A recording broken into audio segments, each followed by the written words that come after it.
Escala en París, Aida Palau.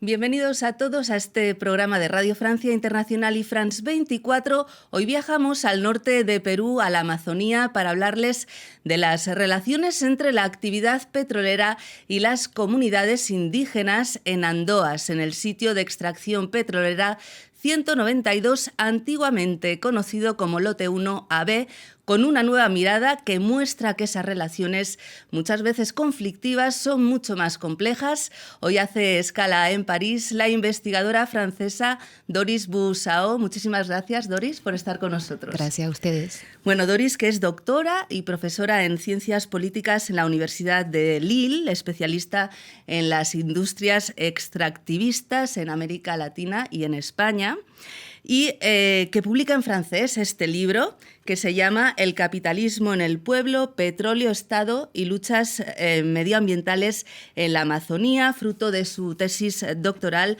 de sus investigaciones durante la década de los años 2010. Y su interés por Andoas comienza con el baguazo. Recordemos que en 2009 33 personas murieron en un conflicto entre indígenas y policías por unos decretos del entonces presidente Alan García, y comienza entonces a interesarse por este movimiento indígena. Entonces usted ya vivía en Perú, en Lima. ¿Qué descubre en esa primera aproximación? Bueno, la primera aproximación en el momento del baguazo es obviamente el enfrentamiento y el grado de violencia, ¿no?, que se manifiesta entre el gobierno, su política de apoyo, de fomento de las actividades extractivas y los pueblos indígenas. Pero al acercarme un poco más, ¿no?, concretamente, materialmente, del territorio donde se extrae, pues yo veo un impacto ecológico muy fuerte de una empresa cuya concesión se sobrepone a comunidades nativas, lo que genera movilizaciones, protestas y, por parte de las empresas petroleras, el desarrollo de una serie de técnicas, estrategias para pacificar la relación con los moradores y, en particular, ofrecerles el acceso al empleo en el lote petrolero, lo que genera toda una serie de cambios profundos muy complejos. Unas ideas preconcebidas también que luego sobre el terreno, ¿no?, va descubriendo otras cosas. Pasó 15 meses conviviendo con las poblaciones de la ribera del río Pastaza, donde se sitúa este sitio petrolero, una zona muy, muy alejada, ¿eh? Como cuenta en su libro, se llega o por barco, piragua o por avión, en el caso de los trabajadores que van a trabajar a los pozos. Allí se extrae petróleo desde los años 70, 1971. Hay una frase del libro que dice: las relaciones entre los pobladores y la industria petrolera no se limitan ni a una resignación silenciosa ni únicamente a la confrontación. Explíquenos qué conexiones hay entre esos pobladores, esa población indígena y las empresas petroleras. Pues es exactamente eso. Hay esa actividad que se impone sobre ese territorio y que genera cambios, impactos ecológicos. Obviamente generan protesta, pero las personas que protestan no solamente protestan, también conviven, porque no tienen otra elección muchas veces, conviven diariamente con esa industria. Y entonces algunas de las personas que he llegado a conocer pueden un día participar protestando con su lanza, pidiendo la intervención del Estado para mitigar los impactos ambientales, pero al día siguiente retomar su puesto de trabajo como trabajador en la empresa. Y lo que yo he podido ver es que esas dos dinámicas que pueden parecer contradictorias se retroalimentan de alguna manera. Las protestas por parte de las organizaciones indígenas hacen que las empresas abran esos puestos de trabajo. Y al revés, el acceder al empleo en la zona petrolera, yo lo interpreto como una forma de compensación, de justicia a cambio de ese impacto ecológico. Ustedes están contaminando mi territorio, por lo menos dejen algo, dejen puestos de trabajo. Y al movilizarse, los moradores obtienen por parte del Estado la obligación, o sea, el Estado impone a la empresa petrolera que tome medidas para restaurar, por ejemplo, cuando hay derrames. Y yo he podido ver varias veces que la empresa petrolera de aquel momento, que era Pluspetrol, tuvo que pagar y contratar a equipos de trabajo para mitigar los derrames de petróleo. Y ahí, ¿quién trabajaba? Los hombres de las comunidades nativas a través de lo que llamamos empresas comunales, empresas gestionadas por ellos y donde ellos trabajan. Se crea una especie de relación de dependencia, ¿no? Finalmente. Además, esas empresas comunales no existirían, ¿no? Sin esa extracción petrolera que tanto daño hace al medio ambiente, al entorno de esas comunidades, ¿no? Uh-huh.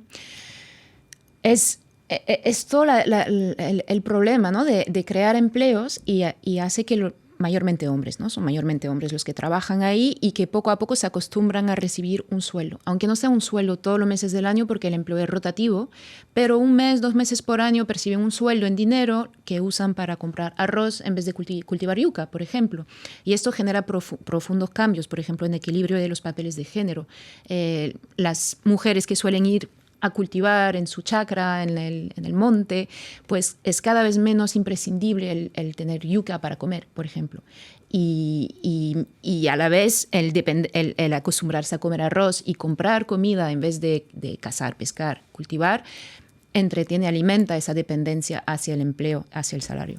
La llegada de la empresa petrolera transforma completamente la sociedad en esa zona.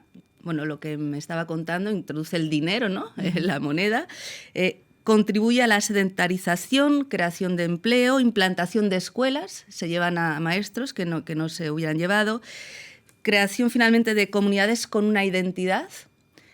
Si no hubiera habido extracción de petróleo, no se habría desarrollado esa comunidad indígena, esa identidad de esas comunidades indígenas. No sé qué piensa de esta pregunta. Sí, es una pregunta interesante, ¿no? Cómo puede haber una conexión entre la industria extractiva y la autoidentificación como indígena al final. Y la creación finalmente de organizaciones como la Federación Quechua, ¿no? Para defender sí, los intereses de la comunidad. A ver, las federaciones étnicas, ¿no? Quechua o de otras etnias se fueron creando en toda la zona, no solamente en las zonas donde hay extracción petrolera.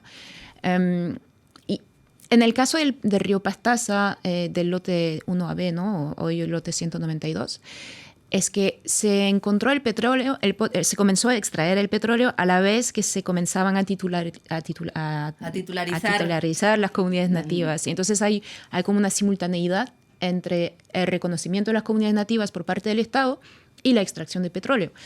Más allá de ese momento, ¿no? de esa simultaneidad, lo que yo veo es que uno no nace definiéndose como indígena. Llega a definirse como indígena interactuando con personas que lo hacen sentirse como indígena.